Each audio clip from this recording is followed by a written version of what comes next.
नमो नमः। हरि ओम। श्री गणेशाय नमः। श्री सरस्वत्यै नमः। वेदाय नमः। वेदपुरुषाय नमः। गुरुभ्यो नमः। वक्रतुंड महाकाय सूर्यकोटि समप्रभ निर्विघ्नं कुरु मे देव सर्वकार्येषु सर्वदा। नमो देव्यै महादेव्यै शिवायै सततं नमः। नमः प्रकृते भद्रायै नियताः प्रणतास्पदाम्। अधिक मास पुरोहित व्याख्यानमालेमध्ये आजच्या दिवशी अरुण वझे गुरुजींचं व्याख्यान होतंय। या व्याख्यानामध्ये विषय असा आहे की सप्तशती आणि नवरात्र या विषयावरती आजचं व्याख्यान देणार आहेत। तर मी त्यांना अधिक मास पुरोहित व्याख्यानमालेमधून विनंती करतो की आपण आपल्या व्याख्यानाला सुरुवात करावी। श्री गणेशाय नमः। श्री गुरुभ्यो नमः। सरस्वत्यै नमः। वेदाय नमः। वेदपुरुषाय नमः। श्री महाकाली महालक्ष्मी महासरस्वती त्रिगुणात्मिका नवदुर्गाभ्यो नमः। अधिक मास पुरोहित व्याख्यानमालेमधलं आजचं हे व्याख्यान आणि ज्याचा विषय आहे दुर्गा सप्तशती अनुष्ठान आणि नवरात्र महोत्सव। हा अधिक मास अश्विन आहे आणि आता निज अश्विन येणार आहे। तर निज अश्विनामध्ये प्रतिपदेपासून नवमी पर्यंतची भगवतीची जी आराधना आहे, ही आराधना 9 दिवस म्हणजेच नवरात्र अशा शब्दाने त्या ठिकाणी सांगितलेली आहे। नवरात्र हा शारदीय नवरात्र, शरद ऋतूमध्ये जो अश्विन महिना येतो त्या अश्विन महिन्यात प्रतिपदेपासून घटस्थापनेपासून घटोत्थापनापर्यंत होणारा जो महोत्सव आहे, या महोत्सवाला नवरात्र महोत्सव असं म्हटलं। अन्यही काही नवरात्र शब्दाचे किंवा काही देवी संबंधीचे नवरात्र आहे।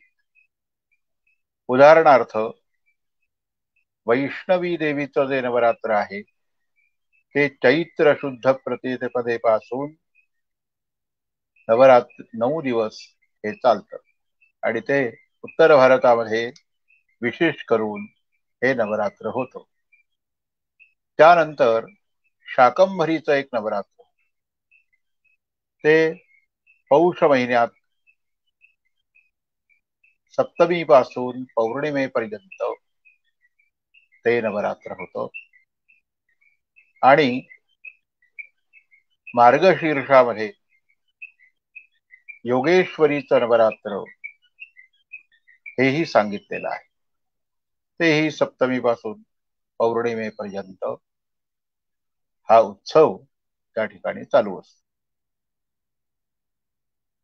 प्रचलित सर्व ठिकाणी होणारा असा जो महोत्सव आहे तो शारदीय नवरात्र महोत्सव हा विशेष रूपाने जे जे काही नियम पाळता येतील किंवा कुलपरंपरेप्रमाणे अनेक ठिकाणी अखंड दीप असेल, सप्तशती पाठ असेल, माला धारण असेल,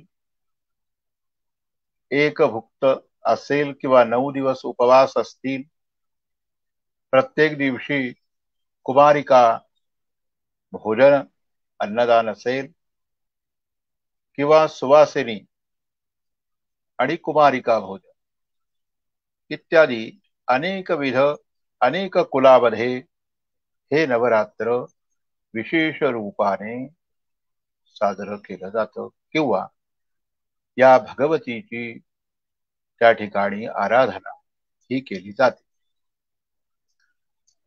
आता हे नवरात्र जे आहे, नवरात्र यामध्ये ह्या देवीची आराधना का करायची तर ही जी शक्ती आहे, ही शक्ती आपल्याला कृपाशीर्वाद किंवा आपलं रक्षण करणारी आहे.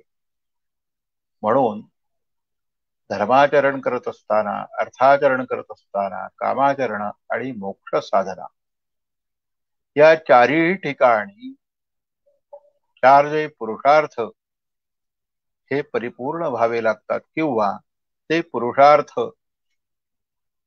पूर्णपणे आचरण करण्याकरता किंवा सिद्ध करण्याकरता देवतांची आराधना सांगितलेली आहे.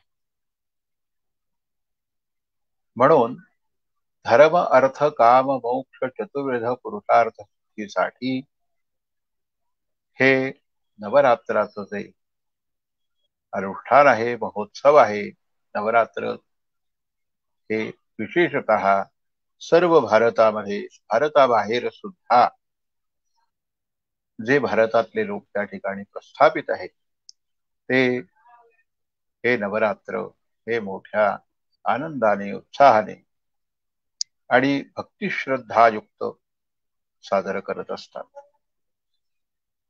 यामध्ये येणारे जे काही उत्सव आहेत, विशेषतः आपण असा विचार केला तर 3 दिवस एका स्वरूपाला, 3 दिवस एका स्वरूपाला आणि 3 दिवस एका स्वरूपाला म्हणजेच महाकाली, महालक्ष्मी आणि महासरस्वती उत्पत्ती, स्थिती आणि लय या 3 गोष्टींनी, या 3 गुणांनी युक्त असणाऱ्या या भगवती नवदुर्गेला आपण या नवरात्रामध्ये तिची भाकणूक किंवा तिची विशेष अर्चना या ठिकाणी करतो.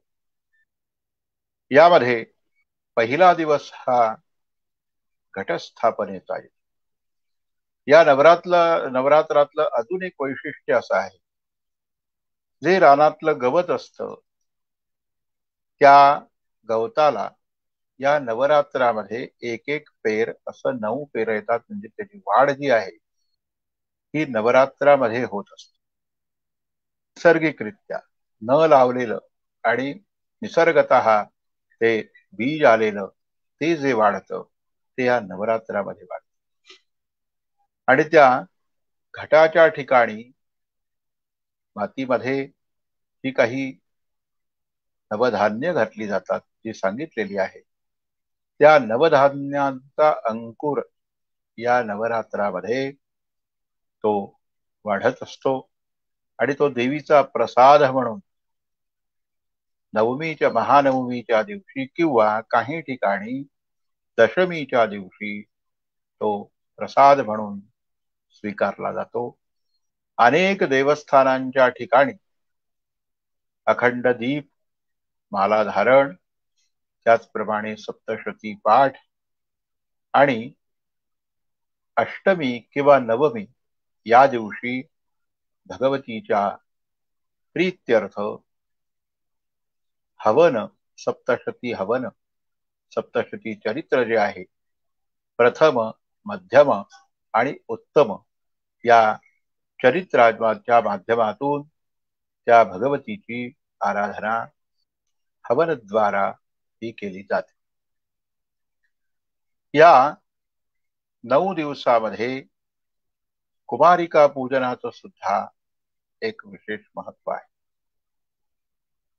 आणि त्या कुमारिका ज्या आहेत त्या 2 वर्षापासून 10 वर्षापर्यंतचं जे त्यांचं वय आहे त्या प्रत्येक वर्षाच्या कुमारिकेची पूजा ही विशेष फलदायी आहे.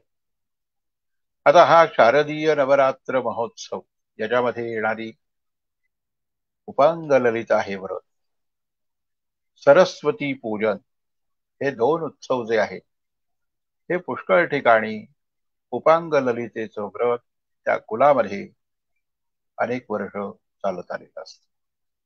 त्याचप्रमाणे सरस्वती पूजन विशेषतः विद्यालयांच्या ठिकाणी हे सरस्वती पूजन केलं जातं. यामध्ये नक्षत्र प्रधान ही पूजन असतं आणि त्याचं विसर्जन सुद्धा त्या नक्षत्रावर होत असतं. मग ही महाकाली, महालक्ष्मी आणि महासरस्वती या त्रिगुणात्मका देवीच्या संदर्भात आपण सप्तशती पाठ आणि त्याचं महत्व, जसं शारदीय नवरात्राचं महत्व आपण जाणलं, तसं दुर्गा सप्तशती ह्याचं महत्व आपण जाणून घेऊया, किंवा पुरोहितांना उपयुक्त असणारे त्यामधले जे विषय आहेत ते आज आपण सविस्तर या ठिकाणी जास्तीत जास्त प्रयत्नाने मांडायचा विचार करू. दुर्गा सप्तशती यामध्ये प्रथमं शैलपत्रीति, द्वितीयं ब्रह्मचारिणी, तृतीयं चंद्रघंटेति, कूष्मांडेति चतुर्थकं, पंचमं स्कंदमात्रेति, षष्ठं कात्यायनीति च, सप्तमं कालरात्रिश्च, महागौरीति चाष्टमं, नवमं सिद्धिदात्री च, नवदुर्गाः प्रकीर्तिताः. दुर्ग म्हणजे अत्यंत कठीण परिस्थितीमध्ये सुद्धा जी आपल्याला तारते ती दुर्गा आहे. आणि ह्या 9 ज्या आहेत यांना दुर्गा ही संज्ञा आहे आणि म्हणून त्यांना नवदुर्गा असं म्हटलं जातं किंवा नवचंडी असं म्हटलं जातं. तर म्हणून आपल्याकडे 9 पाठ ज्यावेळी आपण या नवरात्रामध्ये करणार आहोत तर ते नवचंडी अनुष्ठान असं आपण म्हणतो. या 9 अवतारामध्ये असलेल्या चंडीची आराधना, चंडीचं स्तवन हे आपण या सप्तशती या चरित्रामधून करत असतो.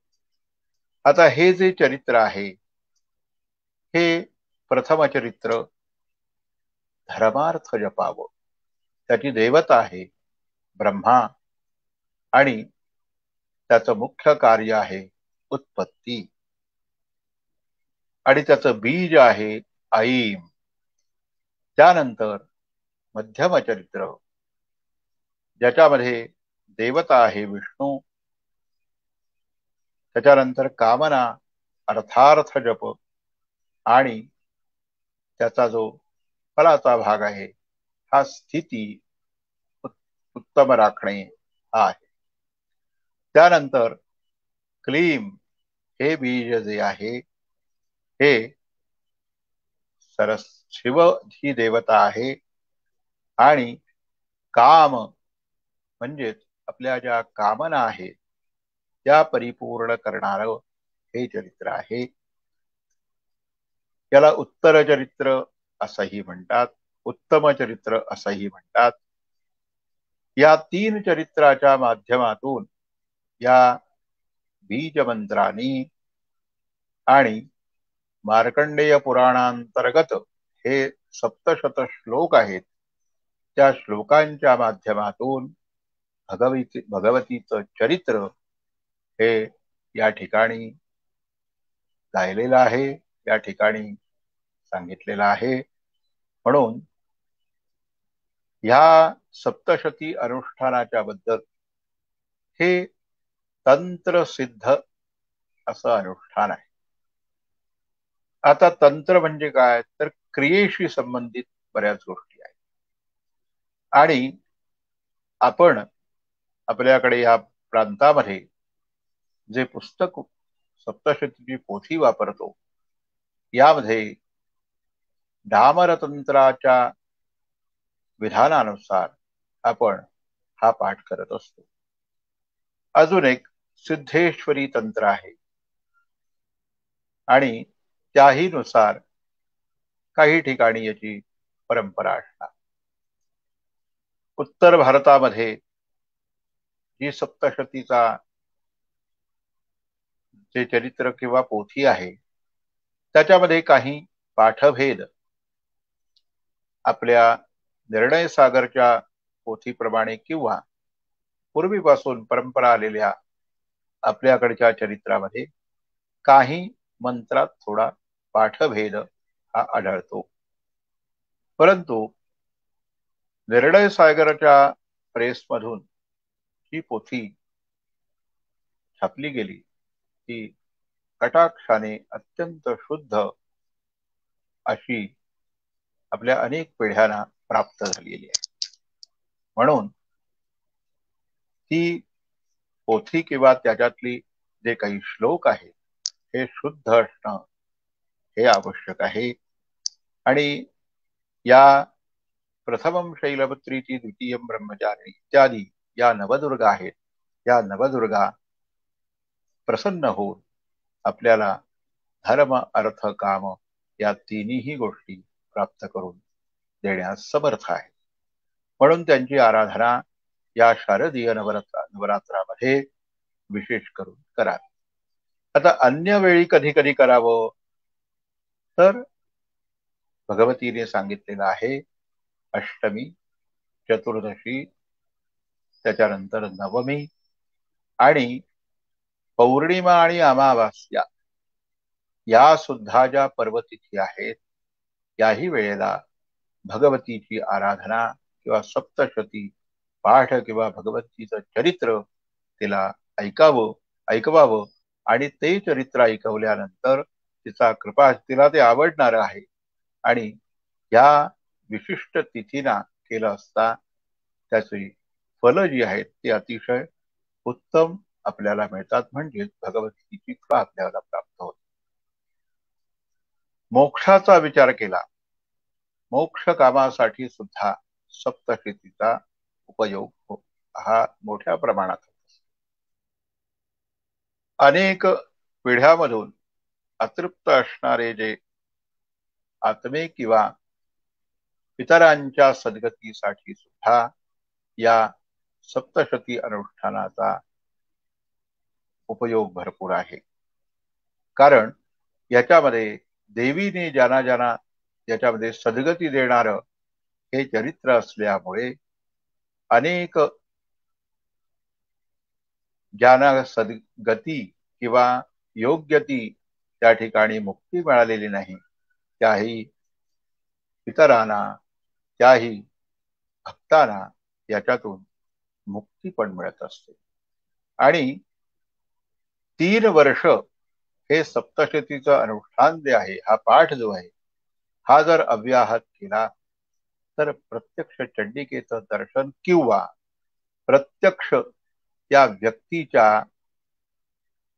हृदयामध्ये ही देवी प्रतिष्ठापित म्हणजे तिची शक्ती जी आहे ती प्रतिष्ठापित होते. कारण एक तप हे 12 वर्षाचं असतं पण कलियुगामध्ये याची सिद्धी 3 वर्षात सांगितलेली आहे.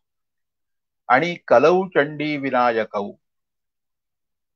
कलियुगामध्ये या चंडीच्या पूजनाचा लाभ जो आहे तो भगवान कृष्णाच्या जन्माच्या वेळी जी भगवतीने तिला साहित्या कृष्णाला त्यांच्या जन्मासाठी किंवा ते अवतार घेण्यासाठी जे सहाय्य केलं होतं त्यावेळी ज्यावेळी कंसाने ती शक्ती जी आहे तिला जसं पहिली काही अपत्य वसुदेव देवकीची जी मारून टाकली त्याचप्रमाणे हा प्रयत्न केला असता ही जी शक्ती आहे ती शक्ती आकाशात जाऊन तिने अष्टभुजेचं दर्शन जे आहे ते कंसाला दिलं आणि सांगितलं की तुझा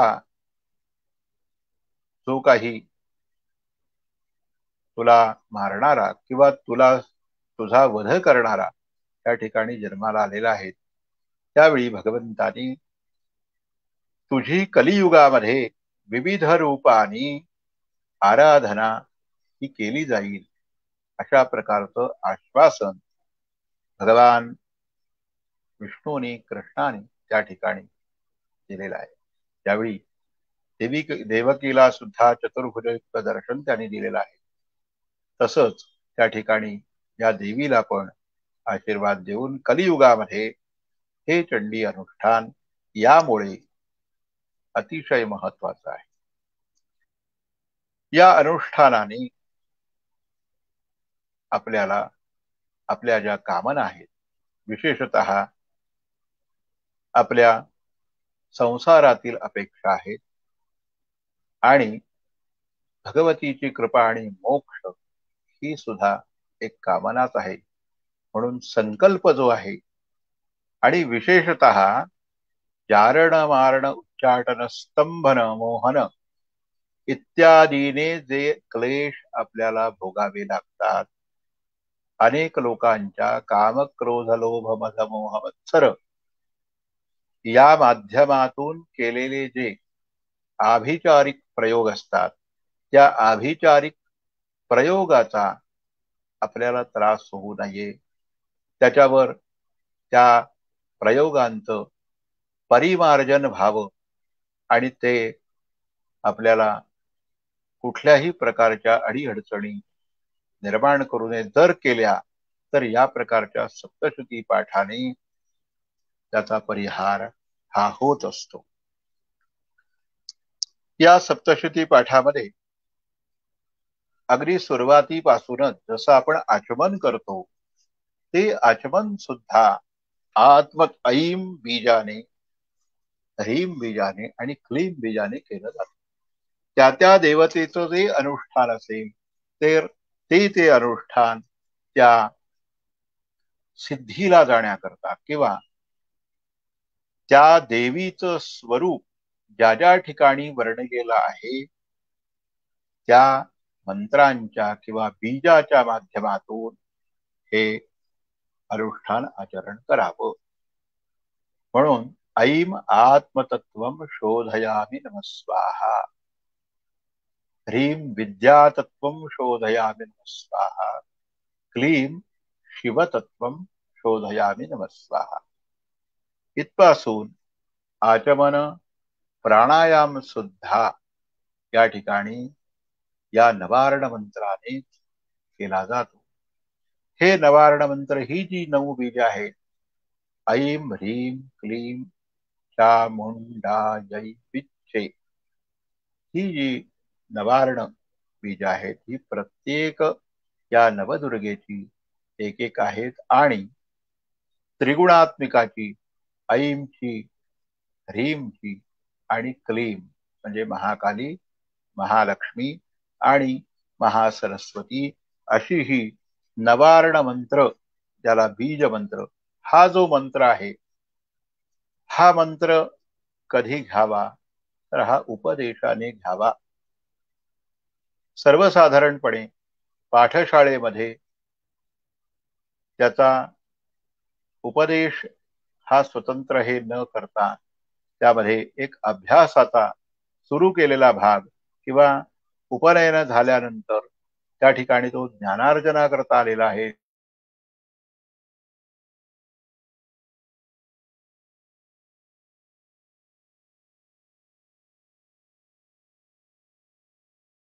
त्या उपनयनात त्याचा उपदेश केला जातो.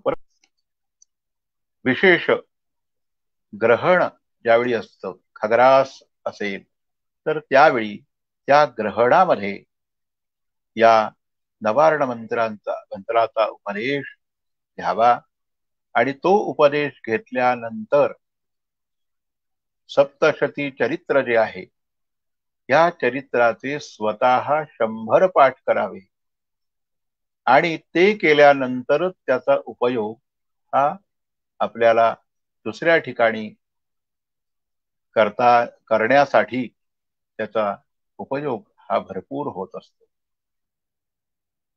म्हणून काही ठिकाणी काही लोक या पद्धतीने हा उपदेश घेऊनच तो मंत्र हा जपत असतात.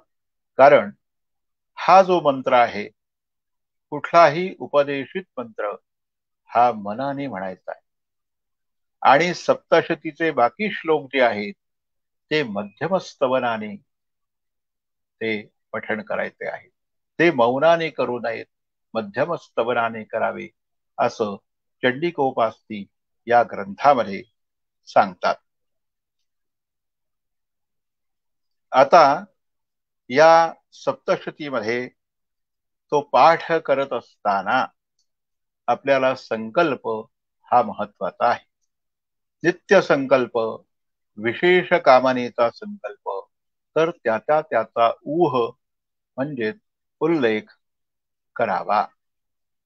आता नित्य जो संकल्प आहे तो धर्मार्थ काम मोक्ष चतुर्विध पुरुषार्थ सिद्धीद्वारा भगवतीची कृपा प्राप्त व्हावी आणि भगवतीच्या कृपाशीर्वादाने आपल्याला जे काही सुख आहे ते प्राप्त व्हावं, हा नित्य संकल्प एक सांगितलेला आहे. परंतु मगाशी ज्या पद्धतीने मी सांगितलं, एखादी कामना परिपूर्ती होण्यासाठी काही विशेष प्रयत्न करावे लागत असतील तर ते भगवतीच्या कृपेने सुलभ व्हावे याकरता पल्लव योजना आणि संपुट योजना असे दोन प्रकार त्याच्यामध्ये सांगितले.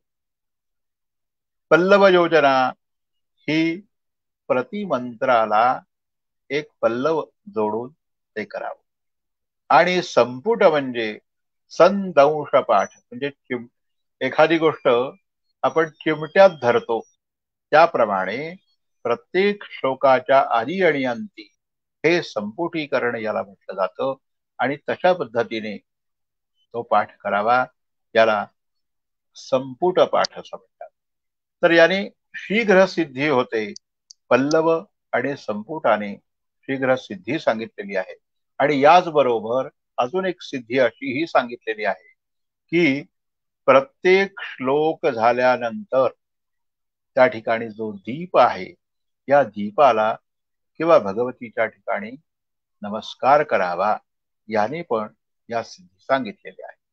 म्हणून संकल्पामध्ये जी कामना आपली असेल त्याप्रमाणे हा पल्लव प्रकार, संपुट प्रकार हा घ्यावा आणि नित्यपाठ हा जो आहे हे 700 श्लोकांचं चरित्र जे आहे ते पठण करावं. आता या 700 श्लोकांचं चरित्र आपण पठण करणार असा ज्यावेळी आपण संकल्प करतो तर तो करण्यासाठी अगोदर काही न्यास आहेत.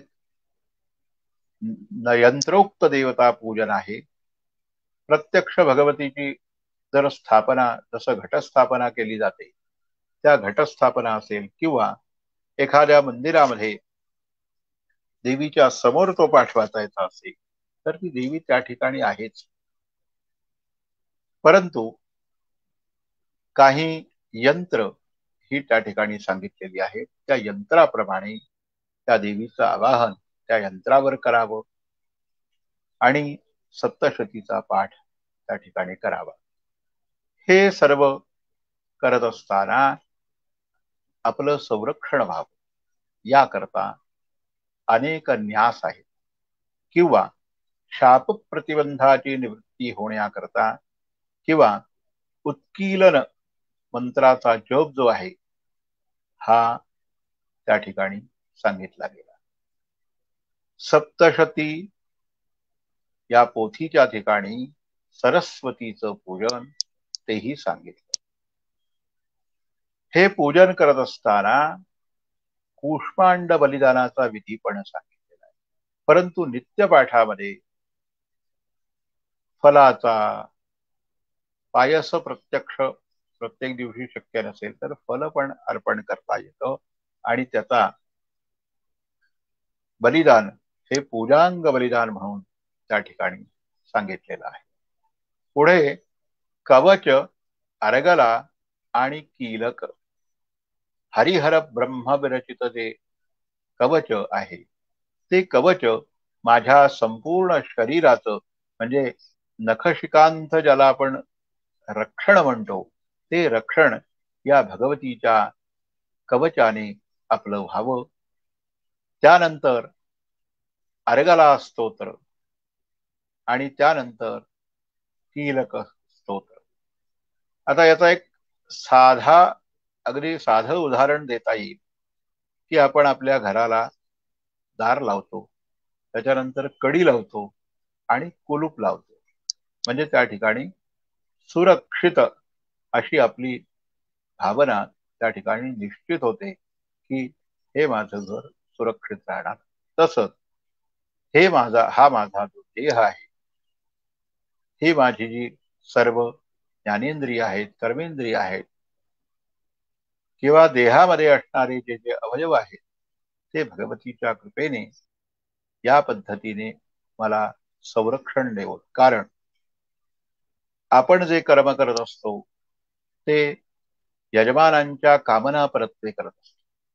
त्यामध्ये अनेक दोष हे परिहारासाठी आपण कर्म करत असल्या कारणाने आपल्याला काही जबाबदारी ही आपल्या रक्षणाचीही येत असते. मग त्या ठिकाणी आपल्याला हे रक्षणासाठी कवच, अर्गला, कीलक आणि एकादश न्यास, पंचांग न्यास इत्यादी जे न्यास सांगितले ते त्या ठिकाणी सप्तशतीमध्ये येत असतात. त्यानंतर रात्री सूक्त, देवी सूक्त हे वैदिक किंवा पौराण जे आहे ते त्या ठिकाणी पठण करावं आणि मग काही न्यासयुक्त अशा भगवतीच्या नवार्ण मंत्राचा अष्टोत्तर शत जप जो आहे तो आदी आणि अंती हा करायला सांगितला आहे. आणि मग हे सप्तशतीचं चरित्र हे प्रथम, मध्यम, उत्तम हे वाचावं, पठण करावं आणि उत्तरन्यास केल्यानंतर रहस्यत्रय, प्राधानिक रहस्य, वैकृतिक रहस्य आणि मूर्ती रहस्य इत्यादी रहस्य ही सांगितली गेली. या रहस्यानुसारच जी यंत्रस्थापना आहे, यंत्रावर देवतांची स्थापना आहे किंवा सप्तशती महायंत्र आहे, ते सर्व या रहस्यामध्ये उलगडून सांगितलेलं आहे. अशा या सप्तशती पाठाचा आपण अभ्यास करत असताना किंवा अनुष्ठान करत असताना कोणकोणत्या गोष्टी या महत्वाच्या आहेत, कशा कशासाठी त्या कराव्यात याविषयी आपल्याला जाणून घ्यायचं आहे. सप्तशती वाचनाचे काही नियम आहेत. वाराही तंत्रामध्ये सांगितल्याप्रमाणे पोथी ठेवायला चांगलं आसन असावं, आधार असावा. कारण त्या ठिकाणी आपण हातात घेऊन, ते पान हातात घेऊन सप्तशतीचा पाठ जर केला तर त्या पाठातलं अर्ध फल जे आहे तेवढंच आपल्याला मिळतं, पूर्ण फल मिळत नाही. अशा प्रकारच्या वाराही तंत्रामध्ये हा नियम सांगितलेला आहे. त्यानंतर ओंकाराचा उच्चार आदी आणि अंती हा करायला सांगितलेला आहे, चरित्राच्या प्रथम आणि चरित्र समाप्त होत असताना. वैदिक आणि पुराणोक्त पद्धतीने ज्यावेळी आपण कर्म करत असतो त्यावेळी वैदिकाला ओंकार आणि पौराणिक अनुष्ठान ज्या ठिकाणी आपल्याला त्यांच्या घरी करायचं आहे त्यांच्या ठिकाणी ह्रीम हे बीज वापरावं. आदी आणि अंती ओंकाराचा प्रतिनिधी म्हणून औम असाही चतुर्दश प्रणव ओंकार त्या ठिकाणी सांगितलेला आहे. त्यानंतर शक्ती संगम तंत्रामध्ये अध्यायावर विराम करावा असं सांगितलंय. परंतु मध्ये ते चरित्र अर्ध असताना कुठेही थांबू नये. तो जर विराम त्या ठिकाणी घेतला गेला तर पुन्हा ते चरित्र पहिल्यापासून तो अध्याय शेवटपर्यंत हा पुन्हा म्हणायला पाहिजे. नाहीतर तो पाठ पूर्ण होत नाही. म्हणून मध्येच एक 4 श्लोक झाले, 10 श्लोक झाले, 15 श्लोक झाले तर तिथं आपण थांबलो असं चालत नाही. तिथे विराम घेऊ नये. त्यानंतर जप हा मानसी करावा आणि जे चरित्र आहे ते मोठ्याने वाचावं. समजा आपल्याला हे चरित्र वाचत असताना देहधर्माप्रमाणे जांभई वगैरे आली तर आचमन करावं. निदान श्रोत्राचमंतरी त्या ठिकाणी करून षडंग करून पुन्हा पाठाला पुढच्या सुरुवात करावी. आता नवरात्र याच्यामध्ये किंवा एखादं 9 दिवसाचं आपण अनुष्ठान करत असताना क्षय तिथी जर समजा आली तर 2 आवृत्ती कराव्या आणि वृद्धी तिथी आली तर त्या दिवसाची आवृत्ती आणि पुढील दिवशी जपवंध्यत्व दोष परिहारासाठी पुन्हा एक पाठ करावा. परंतु त्याची संख्या जो जादा पाठ करणार आहे त्याची या 9 पाठामध्ये गणना करू नये. कारण तिथिक्षय आणि तिथिवृद्धी हा पण नियम या ठिकाणी सांगितलेला आहे. पुष्कळ वेळेला आपण याचा विचार हा साकल्याने करत नाही, परंतु तोही विचार याच्यामध्ये सांगितलेला आहे. जो देवीचं हे स्तवन आहे तो नित्य पाठ करेल, शिकलेला असेल, वेद पारग असेल तर त्याच्या जिव्हेच्या ठिकाणी ही भगवती निवास करते. ही मातृकाख्य सरस्वती ही त्या ठिकाणी निवास करते. एवढा याचा प्रभाव आहे. म्हणजेच त्या वाणीला बल येतं, म्हणजेच ती सिद्ध होते वाणी. म्हणून या देवीची आराधना करत असताना अशा प्रकारचे नियम या ठिकाणी सांगितलेले आहे. नवदुर्गा पूजन हे सर्व काम फलप्रद असं आहे. आता शारदीय नवरात्रामध्ये आपण ते प्रतिपदा ते नवमी पर्यंत करतो. हे 9 दिवस जसे प्रतिपदा ते नवमी पर्यंत सांगितलेले आहेत हे शारदीय नवरात्राच्या अंतर्गत आहे.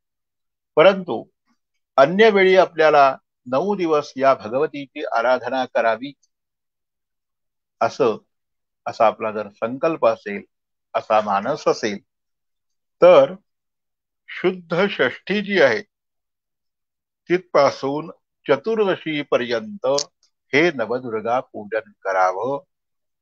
कशासाठी? तर सर्व काम फलप्रदेसाठी करावं. सर्व आपली जी काही कामना आहे ती फलद्रूप व्हावी याकरता करावं. आणि त्यामध्ये त्याची महती सांगत असताना नवदुर्गेति विख्याता सर्व पाप प्रणाशिनी. ही नवदुर्गा जी आहे ही कशासाठी विख्यात आहे, कशासाठी प्रसिद्ध आहे तर आपली सर्व जी दुरित आहेत, पाप आहेत ही नाश त्यांचा करणारी आहे. आणि सर्वैश्वर्यप्रदा भूप, सर्व ऐश्वर्य राजासारखं ऐश्वर्य प्रदान करणारी आणि अविलंबित अखंडित असं हे ऐश्वर्य ही प्रदान करून देते. म्हणून शुक्ल षष्ठी पासून चतुर्दशी पर्यंत हे नवरात्राचं अनुष्ठान कुठल्याही महिन्यामध्ये करावं. त्यानंतर शरद ऋतूमध्ये आपण जे हे शारदीय नवरात्रामध्ये अर्चन करतो त्याविषयी एक श्लोक आहे. शरद ऋता विषय मासी शुक्ल पक्षे नराधिप प्रतिपत्तिथिमारभ्य नवचंडी समारभेत. प्रतिपदेपासून नवमी पर्यंत ह्या नवचंडींचं अर्चन करावं. शुक्ल पक्षामध्ये, अश्विन शुक्ल पक्षामध्ये, शरद ऋतूमध्ये करावं. या पद्धतीने विचार करत असता त्याच्यामध्ये काही जी विधानं आहेत ती ही विधानं लक्षात घेण्यासारखी आहे. आता आपण नवचंडी एक पाठ करणार, 3 पाठ करणार. 3 पाठ हे महाकाली, महालक्ष्मी, महासरस्वती यांना एक एक पाठ प्रत्येकीला असं म्हणून 3. एखादा नवरात्रामध्ये पाठ असेही काही ठिकाणी प्रथा आहेत, म्हणून एकच पाठ. 9 दिवस 9 पाठ. त्याच्यानंतर एक एक वाढीव पाठ. पहिल्या दिवशी 1, दुसऱ्या दिवशी 2 इत्यादी 9, 9व्या दिवशी 9 असाही प्रकार आहे. आणि त्यानंतर शतचंडी आहे, नवचंडी, शतचंडी, सहस्रचंडी इत्यादी अनुष्ठानं ही या चंडी स्तवनामध्ये सांगितलेली आहे. शतचंडी का करावी, कशासाठी शतचंडी करावी, तर एखाद्या ठिकाणी पाऊस पडत नाही, अनेक दिवस पावसाचा जो काही काल आहे तो येऊन सुद्धा पाऊस पडला नाही, तर अनावृष्टी हा जो आहे हा कष्ट देणारा आहे. म्हणून ती वृष्टी होण्याकरता, योग्य पद्धतीने आपल्याला पर्जन्यमान आपल्या ठिकाणी होण्याकरता, किंवा भूकंपासारखे ते त्रिविध उत्पात आहेत हे दूर होण्याकरता, परचक्र म्हणजे एखाद्या राष्ट्रावर आलेलं संकट असेल, युद्धजन्य परिस्थिती असेल, त्या ठिकाणी ही शतचंडी अनुष्ठान करावं. एखाद्याला क्षयरोग झाला असेल किंवा क्षयरोगाची लक्षणं दिसत असतील तर ते दूर होण्यासाठी शतचंडी करावी. राज्य प्राप्तीसाठी शतचंडी करावी. आयुर्वर्धनाकरता शतचंडी करावी. पुत्र जन्माच्या निमित्ताने शतचंडी करावी. असा मोठा उपघात कोणाला किंवा नाश असं होणार असेल किंवा झाला असेल किंवा होत असेल तर त्याच्यापासून वाचण्यासाठी ही शतचंडी अनुष्ठान करावं. आणि या शतचंडी अनुष्ठानाने देशामध्ये शांती ही येत असते. म्हणून भगवतीच्या कृपेने ती शांती प्राप्त व्हावी याकरता हे अनुष्ठान करावं. त्यानंतर सहस्रचंडी हेही विधान सांगितलं, किंवा अयुतचंडी किंवा लक्षचंडी. राजभ्रंश कर म्हणजे आपल्याला योग्य राज्य शासन आपल्या कल्याणासारखं मिळालं पाहिजे. ते जर नसेल आणि तर आपलं जीवन हे संकटात येतं अनेक प्रकारात. कुलाचा उच्छेद होऊ नये म्हणून जनक्षोभ होऊ नये, गज अश्व हे नष्ट जर होत असतील तर त्याकरताही हे अनुष्ठान करावं. परचक्र म्हणजे मगाशी सांगितलेला जे दुसऱ्या राज्यावरनं किंवा दुसऱ्या राष्ट्रातून आलेलं जे संकट असेल ते दूर होण्याकरता, दुःख दूर होण्याकरता, क्षयरोग इत्यादीसाठी आणि राज्यप्राप्ती आणि सर्वार्थ सिद्धीसाठी सहस्रचंडीचं अनुष्ठान करावं.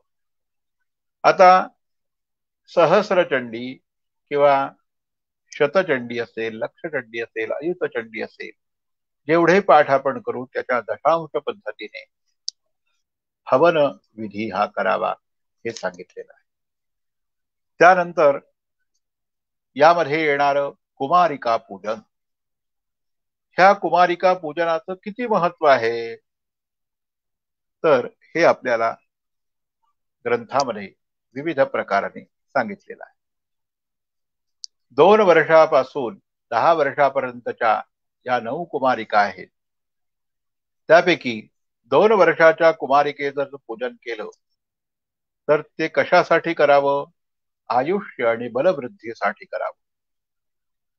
3 वर्षाची कुमारिकेचं पूजन जे आहे ते आयुष्य काम हे अवाप्तीसाठी करावं.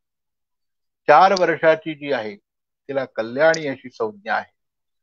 अपमृत्यू जर असेल किंवा गंड त्या ठिकाणी आपल्या आयुष्याच्या ठिकाणी निर्माण ज्योतिषशास्त्रानुसार काही अशा पद्धतीची आपत्ती असेल तर अपमृत्यू निवारणासाठी अत्यंत उग्र अशा व्याधी पीडा यांचं निरसन होण्यासाठी 4 वर्षाच्या कुमारिकेचं पूजन करावं. 5व्या वर्षाची कुमारिका जी आहे तिच्यापासून काय काय प्राप्त होतं? जय मिळतो, आरोग्य मिळतं, यश. ती रोहिणी या नावाची ती कुमारिका आहे.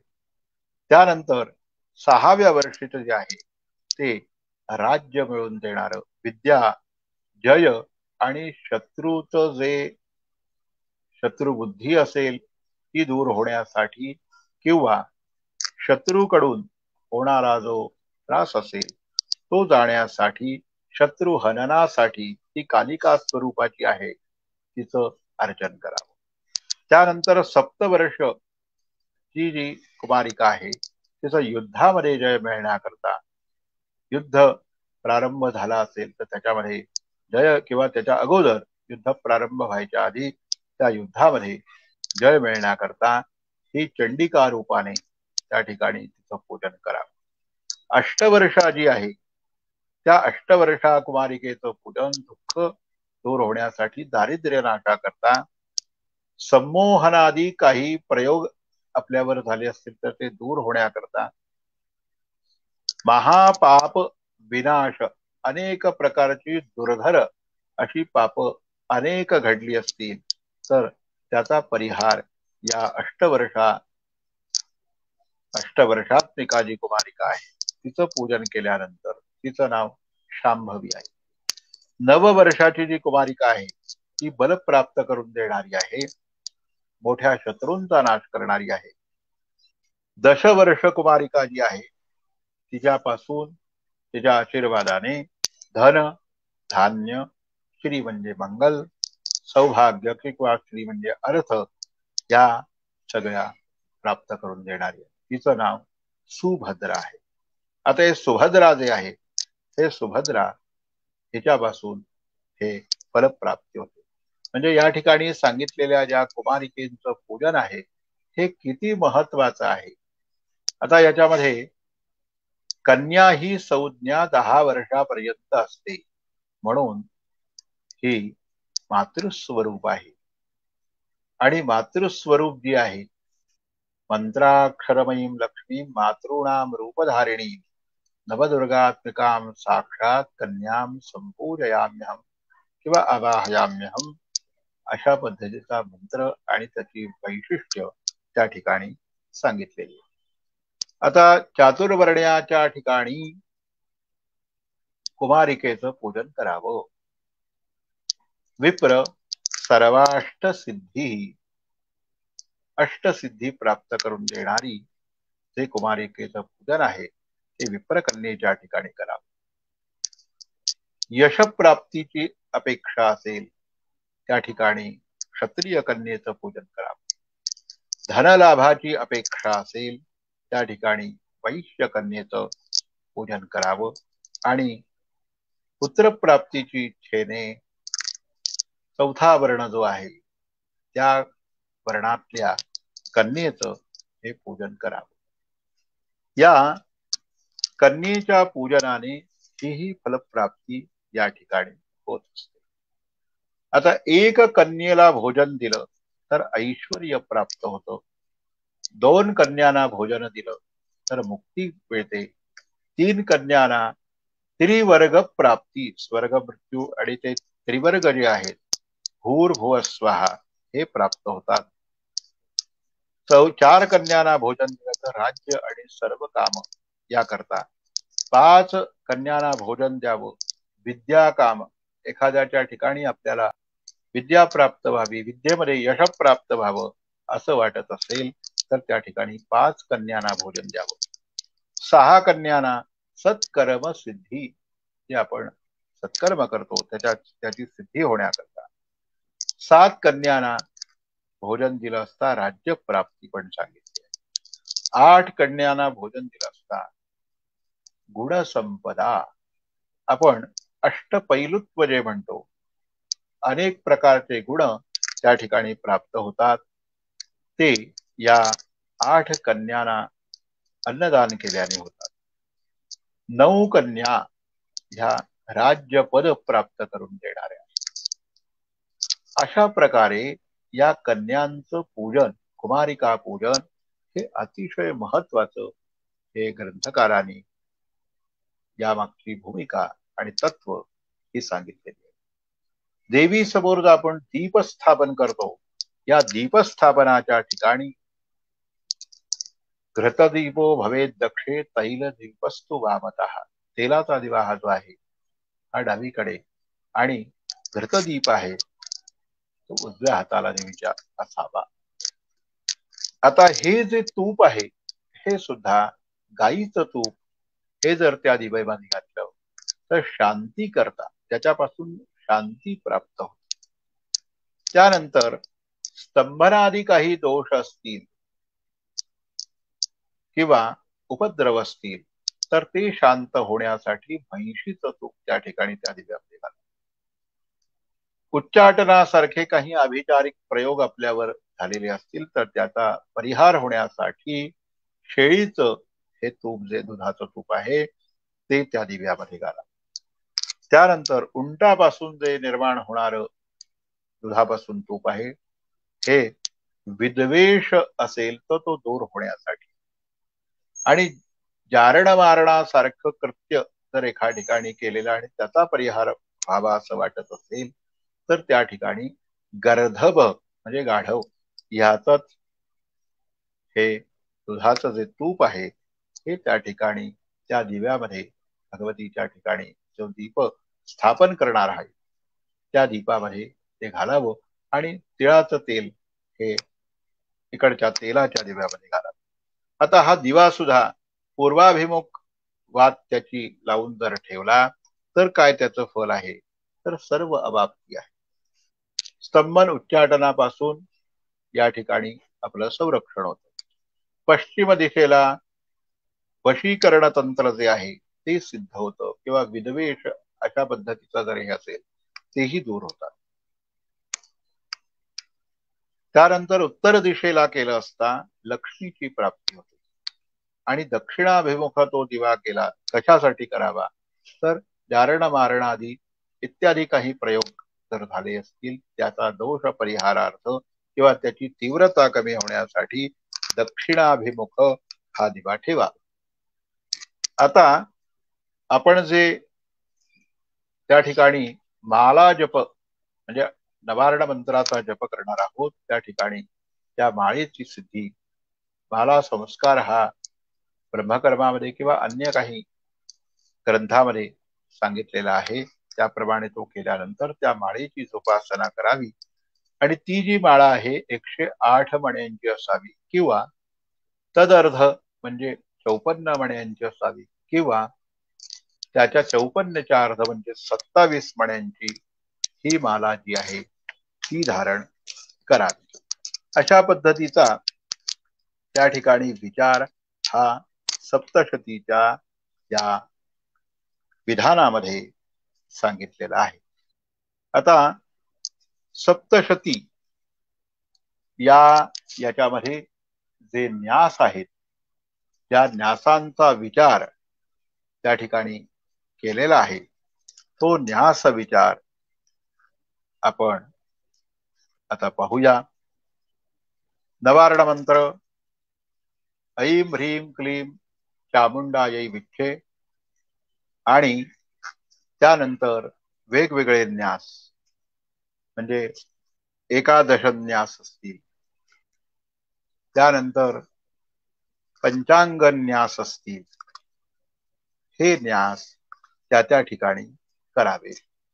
आता एकदा अनेक पाठांचं ज्यावेळी अनुष्ठान असतं त्यावेळी सुरुवातीला हे सगळे न्यास करावे आणि ज्यावेळी आपण विराम घेणार आणि पुन्हा पाठाला सुरुवात करणार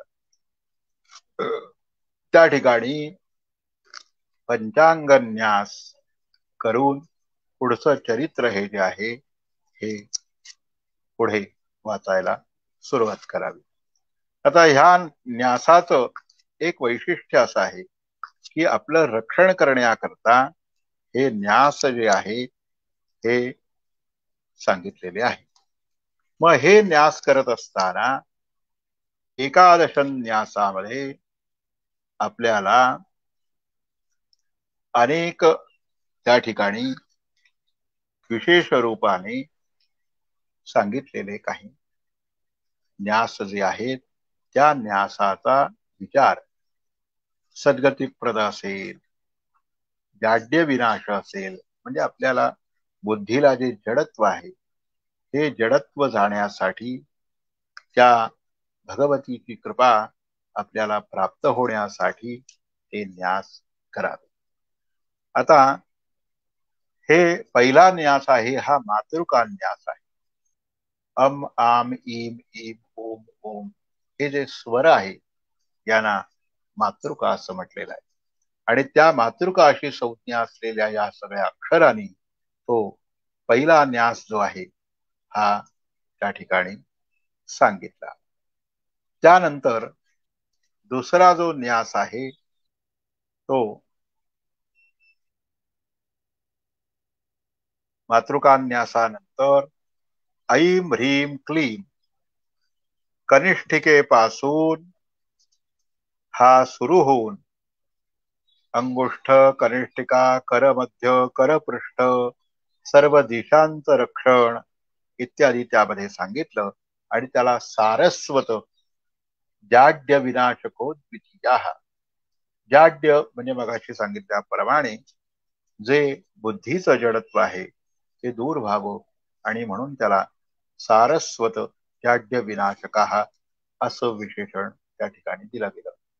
तिसरा न्यास जो आहे या न्यासामध्ये पूर्व दिशेपासून माझं रक्षण करावं भगवतीने असं सांगितलं.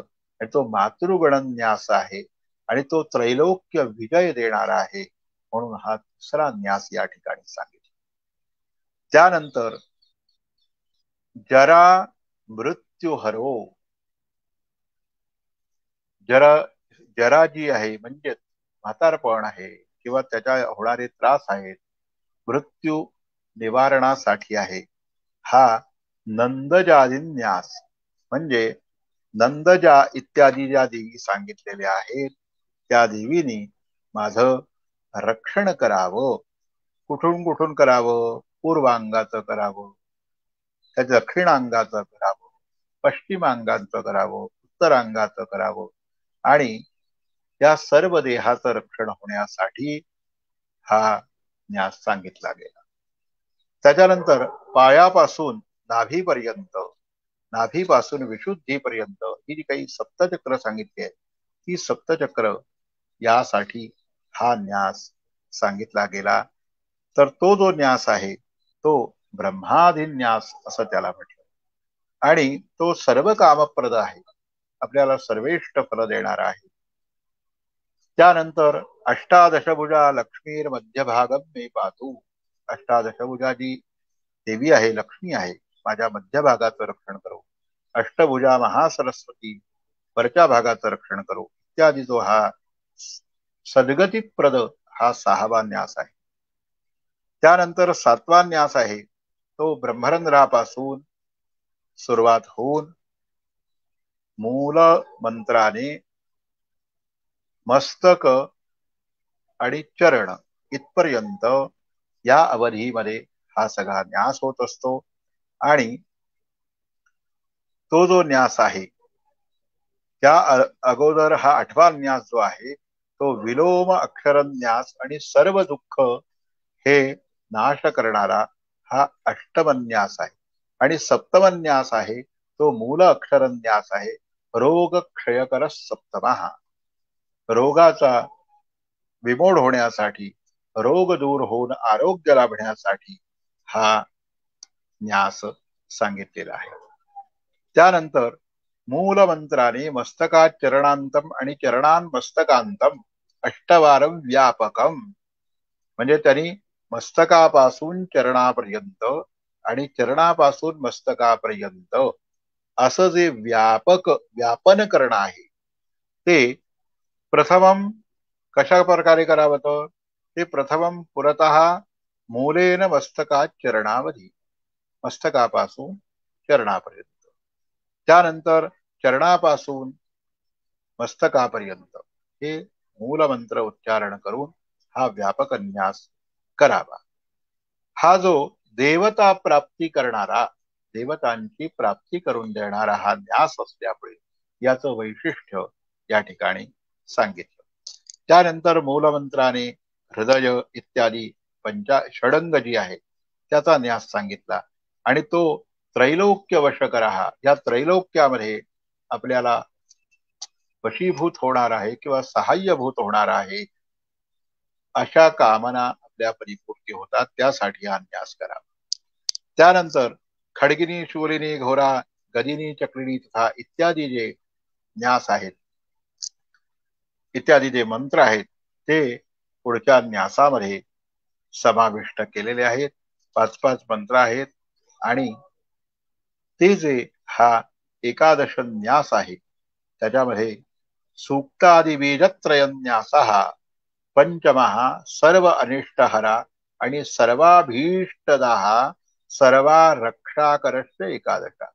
ह्या न्यासाचं महत्व काय आहे की सूक्तादि आणि बीज त्रय ही घेऊन 5 मंत्र जे आहेत, अनिष्ट हर करणारे जे मंत्र आहेत ते पठण करून आणि सर्वाभीष्ट करून देणारे हा जो हे सर्व जे न्यास आहेत त्यापैकी हा सर्व रक्षाकरश्च एकादशा, सर्व बाजूने आपलं रक्षण करणारा हा न्यास आहे.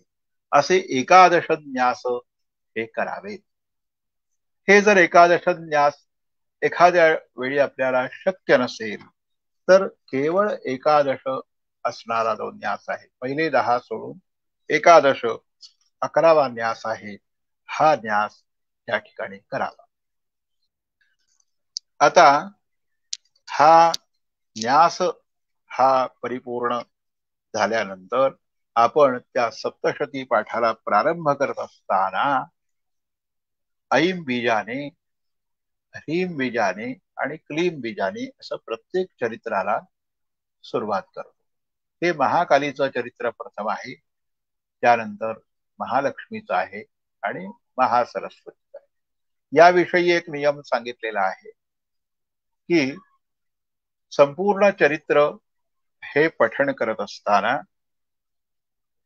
त्याचा क्रमही एक 2-3 पद्धतीने सांगितलेला आहे आणि 2-3 पद्धतीने क्रम सांगत असताना एक नियम असाही सांगितलेला आहे की समजा 13 अध्यायाचं हे प्रथम मध्यम उत्तम चरित्र संपूर्ण आपल्याला वाचता येत नसेल किंवा यथाशक्ती नियमोपेतम, समजा नवरात्राचा आपला उत्सव आहे आणि त्यामध्ये अनेक विध काही अनुष्ठान किंवा नियम आपले आहेत, त्यामध्ये यथाशक्ती नियमोपेतम असं जे म्हटलं, त्या यथाशक्ती नियमोपेतम याच्यामध्ये हे मध्यम चरित्र हे वाचल्यास कवचार्गला, कीलक, मध्यम चरित्र आणि रहस्यत्रय हे वाचल्यास त्या ठिकाणी पाठ परिपूर्ती होते. एकेन वा मध्यमेन न एकेन इतरयोः इह. इतरयोः म्हणजे 3 चरित्र आहे, यापैकी एक मध्यम सांगितलं आणि इतरयोः म्हणजे प्रथम आणि उत्तम चरित्र आहे. आता हे का सांगितलं गेलं तर महालक्ष्मी ही प्रमुख आहे, हिच्यापासूनच ह्या पुढच्या ज्या बाकीच्या शक्ती आहेत, महाकाली, महासरस्वती किंवा ज्या नवारण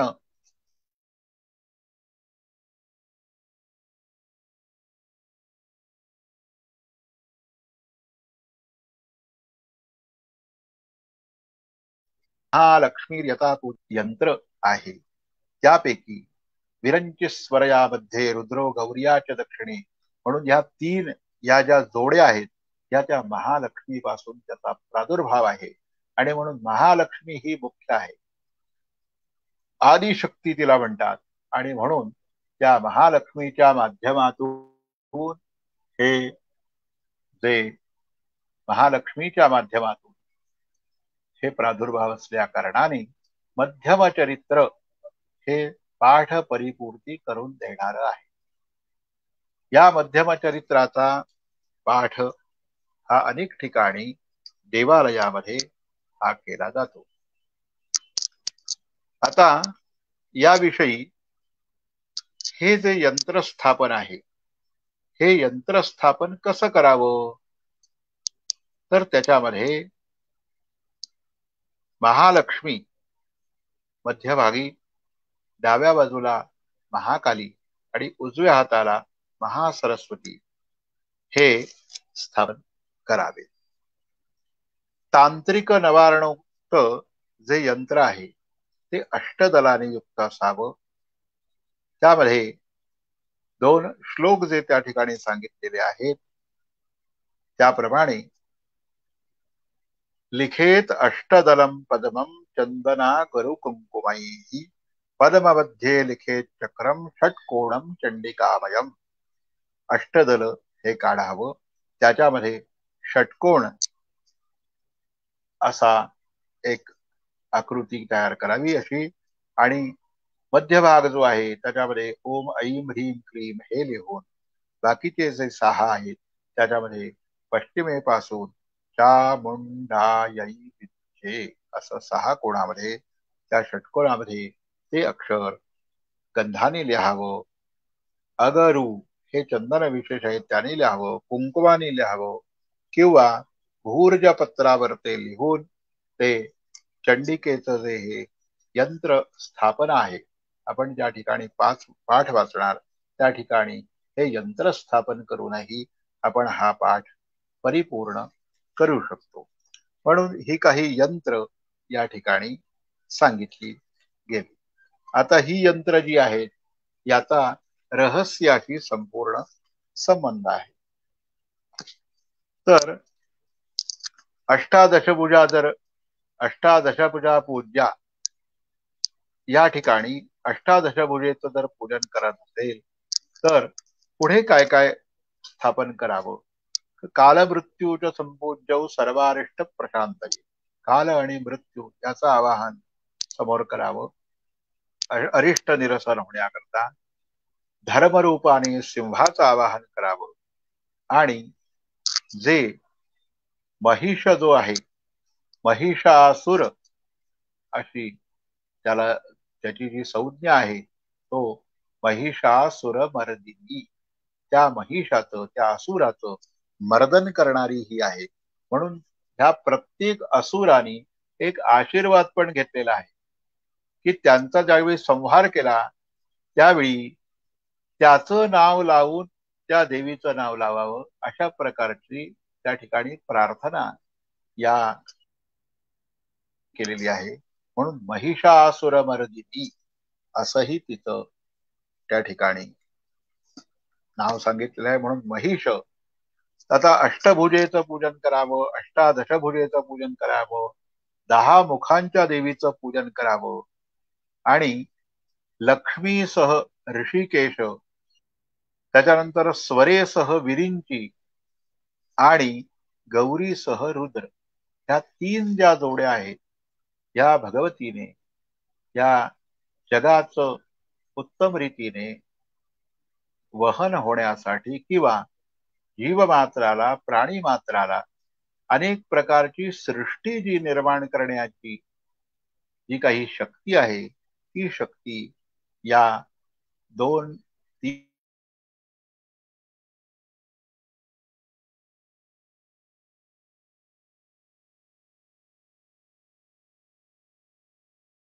ज्या जोड्या आहेत ज्याला युगुल, या सर्व शक्तींचा या ठिकाणी समावेश केलेला आहे, पूजन केलेलं आहे. म्हणून रहस्यामध्ये या सर्व गोष्टीचा विचार हा प्रामुख्याने मोठ्या विशेषत्वे करून हा सांगितला गेला. ही जी सप्तशती चरित्र आहेत याच्यामध्ये काही जे मंत्र आहेत जे स्वतः देवीने कृपा करून त्या ठिकाणी सांगितलेले आहेत. हे जे मंत्र आहेत हे मंत्र किंवा हे जे संपूर्ण देवानी केलेली स्तुती असेल 5व्या अध्यायामध्ये, किंवा नारायणी स्तुतिर्नाम एकादश हा जो अध्याय आहे, याच्यामध्ये देवीची स्तुती वेगवेगळ्या रूपाने ही केलेली आहे, नमस्कार केलेला आहे.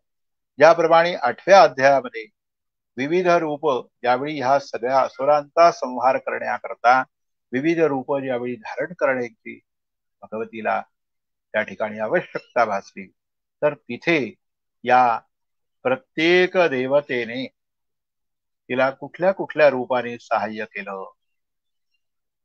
हे त्या 8व्या अध्यायामध्ये विशेष नमूद केलेलं आहे. आणि ही जरी अनेक रूप असली तरी सुद्धा ती एकच आहे असं 10व्या अध्यायाच्या पहिल्या श्लोकामध्ये सांगितलं गेलं. मी एकच विभूती आहे आणि माझे हे सगळे अंशावतार आहेत, म्हणून या अनेक रूपांच्या माध्यमातून या भगवतीचा कृपाशीर्वाद जो आहे, हा कृपाशीर्वाद आपल्याला मिळण्याकरता हे जे अनुष्ठान आहे, हे अनुष्ठान अत्यंत काळजीपूर्वक, श्रद्धापूर्वक, भक्तीपूर्वक हे केलं असता की ती फल किंवा ती भगवती आपल्याला निश्चितपणाने सहाय्यभूत होत असते. म्हणून अनेक पल्लव प्रकाराने यामध्ये हे जे मंत्र सांगितलेले आहेत, स्वल्पैरहोभिर्नृपते स्वराज्यम प्राप्त्यते भवान, आपल्याला जी काही आपली कामना पूर्तीसाठी सुलभ रीतीने तिच्याकडून प्राप्त झालं पाहिजे, म्हणून स्वल्पैरहोभिर्नृपते ह्या मंत्राचा पल्लव त्या ठिकाणी लावावा, संपुट लावावा. आरोग्याकरता, शत्रुनाशनाकरता, त्यानंतर विद्याप्राप्तीसाठी अशा अनेक विध हे जे पल्लव प्रकार आहेत, त्या पल्लव प्रकारांचा विचार या सप्तशती अनुष्ठानामध्ये या ठिकाणी करायला सांगितले आहे. आता देवीला द्रोणपुष्प, आम्रपुष्प इत्यादी पण त्या ठिकाणी चंपकादी पुष्प ही वाहायला सांगितलेली आहेत. आणि विशेष होमविधी पण प्रकाराने सांगितला गेला. कुंजिका स्तोत्राचा पण विचार त्या ठिकाणी सांगितला. परंतु काही वेळेला हे कुंजिका स्तोत्र जे आहे, प्रथम देवीचं चरित्र वाचल्यानंतर या संपूर्ण ह्याच्यामध्ये जर आपल्याला तेवढा वेळ नसेल तर हे कुंजिका स्तोत्राचं पठण हे करून हा देवी पाठ पूर्ण करता येतो. परंतु ज्यावेळी आपल्याला नित्य काही संकल्प आहे आपला आणि तो देवी पाठ पूर्ण होत नसेल किंवा त्याच्यामध्ये काही अडचणी असतील, तर हा देवी पाठ पूर्ण होण्यासाठी हा प्रकार एक त्याच्यामध्ये सांगितला गेला. आणि हे सगळं जे आहे हे याच्यामध्ये शिव आणि पार्वतीच्या संवादातून सांगितलेला हा विचार आहे. अशा प्रकारे अनेक विध या चंडी अनुष्ठानामध्ये हे अनुष्ठान सिद्ध होण्याकरता या पद्धतीचा अवलंब करावा असं सांगितलेलं आहे. या चंडीची आपल्याला कृपा होण्यासाठी, हिचा अखंड आशीर्वाद आपल्याला मिळण्यासाठी या चंडी अनुष्ठानामध्ये ज्या ज्या पद्धतीने सांगितलेलं आहे, पूर्वांग आहे, उत्तरांग आहे, या उत्तरांगासहित हे चंडी अनुष्ठान उत्तम रीतीने करावं. काही ठिकाणी काही मंत्र जे आहेत ते अर्धे आधी घ्यावे आणि अर्धे नंतर घ्यावे. म्हणजे अर्धा मंत्र आधी घ्यावा, अनुलोम विलोम या प्रकाराने पण त्याच्यामध्ये आपण अशा पद्धतीचा समावेश करावा, असंही एक विधान त्याच्यामध्ये सांगितलेलं आहे. अशा प्रकारे या भगवतीची कृपा शारदीय नवरात्राच्या माध्यमातून किंवा अन्य काही वेळी आपण वर्षभरामध्ये या देवीची आराधना करणार, त्यावेळी या सप्तशती विधानाचा विचार हा प्रामुख्याने आपल्याला या ग्रंथकर्त्याने सांगितला.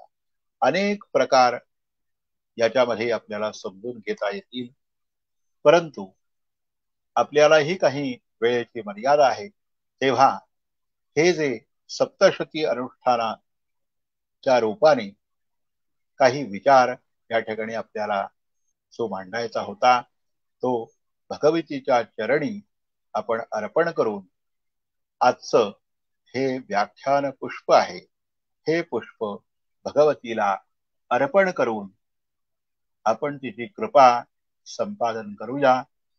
आणि हे पुष्प त्या भगवतीच्या चरणी मी अर्पण करतो आणि या ठिकाणी माझ्या या व्याख्यानाला विराम देतो. नमस्कार. धन्यवाद वझे गुरुजी. आज अधिक मास पुरोहित व्याख्यानमालेमध्ये वझे गुरुजींचं व्याख्यान झालं.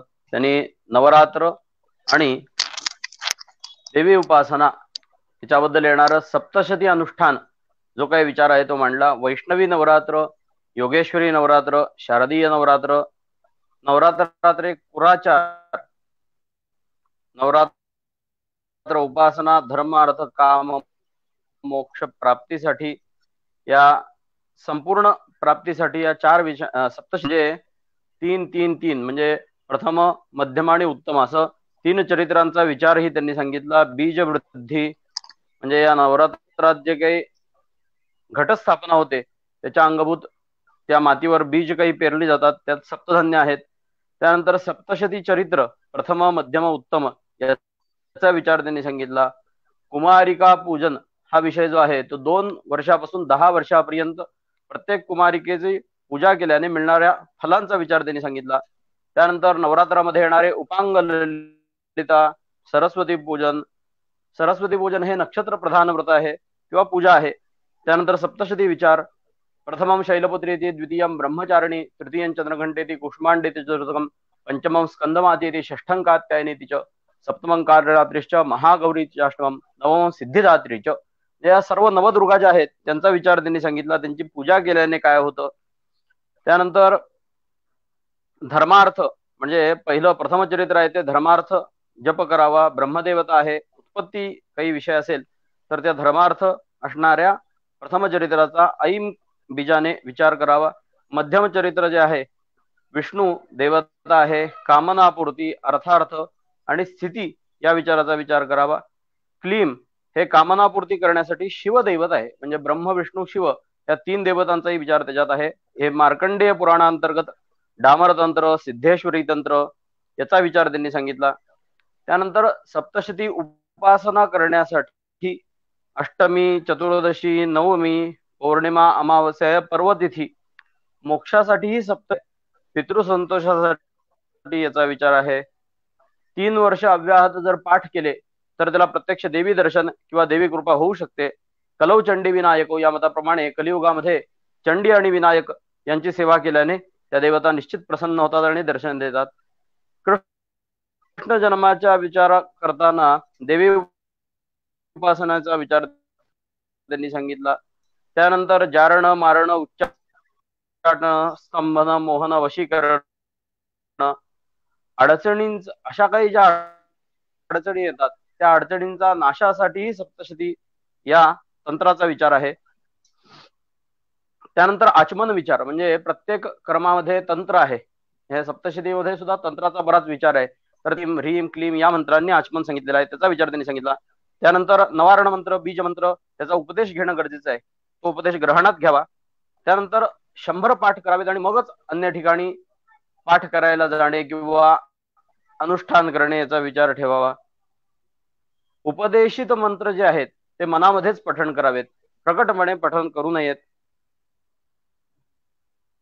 त्यानंतर संपुट, पल्लव हा विचार, दीप नमस्कार म्हणून एक पाठामध्ये विचार सांगितलाय, त्याचा विचार त्यांनी सांगितला. नित्य पाठामध्ये न्यास, देवता पूजन, यंत्रपूजा, शाप प्रतिबंधक, उत्कीलन, बलिप्रदान यांचा विचार त्यांनी सांगितला. कवचाने शरीर रक्षण होतं. अर्गरा, कीलक, न्यास, देवी सूक्त, रात्री सूक्त, नवारण मंत्र या बऱ्याच गोष्टी बारीक बारीक बारीक आहेत, पण त्या पाठाला पूरक आहेत. वैकृती रहस्य आहे, मूर्ती रहस्य आहे, वाराही तंत्र आहे. त्याच्यामध्ये काही विचार त्यांनी सांगितला. पोथी ठेवायला आसन हे निश्चित पाहिजे. हातात पान घेऊन पोथी वाचू नये, कारण ते पुराण आहे. पुराण समोर ठेवावं आणि वाचावं. त्यानंतर पाठपूर्ती किंवा ऐम ह्रीम क्लीम या मंत्रांचा विचार त्यांनी सांगितला. शक्ती संगम तंत्रामध्ये अध्यायावर थांबण्याचा विचार जो काही आहे तो त्यांनी सांगितला. चालू अनुष्ठानात क्षय तिथी आल्यास काय करावं, वृद्धी तिथी आल्यास काय करावं, नवदुर्गा पूजन सर्व काम फलप्रद आहे.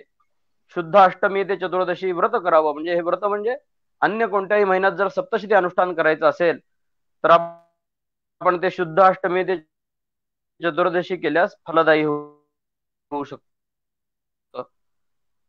शरद ऋतूत प्रतिपदेपासून पूजा करायला सांगितलेले आहे. पाठांचे प्रकार सांगितले 1, 3, 5, 9 किंवा रोज एक एक वाढवत. म्हणजे पहिल्या दिवशी 1, दुसऱ्या दिवशी 2, 3, 4 सांगितलेले आहे. सहस्रचंडी सांगितलेले आहे. पाऊस पडत नसेल तर शतचंडी करावी. महोत्पात, अरिष्ट, क्षयरोग, राज्य प्राप्ती, पुत्र जन्म काही नाश होत असेल तर त्याच्यासाठी शतचंडी, त्यानंतर सहस्रचंडी, सर्वार्थ सिद्धीसाठी सहस्रचंडी सांगितलेली आहे. त्यानंतर त्या जे काही शतचंडी, नवचंडी, शतचंडी, सहस्रचंडी करू त्याचा दशांशाने होम करावा. कुमारी पूजनाचं महत्व त्यांनी सांगितलेलं आहे. कुमारी पूजन म्हणजे 2 वर्षापासून 10 वर्षापर्यंत चारही वर्णाच्या कुमारिकांचं पूजन हे कोणत्या कारणासाठी आहे तोही विचार त्यांनी मांडला. त्यानंतर दीपस्थापना, दिवा कोणता असावा, कोणत्या तेलाचा लावावा आणि तूप घ्यावं तर ते कोणत्या कारणासाठी कोणतं तूप वापरावं. त्यानंतर दिव्याची वात जी लावतो आपण ती उत्तम विचार त्यांनी आपल्याला दिलेले आहेत. त्यानंतर माला लक्षण सांगितलं. मालेमध्ये किती मणी असावेत, 108 असावेत, 54 असावेत, 27 असावेत. या पद्धतीनं आता एक महामारी जी चालू आहे त्या महामारीच्या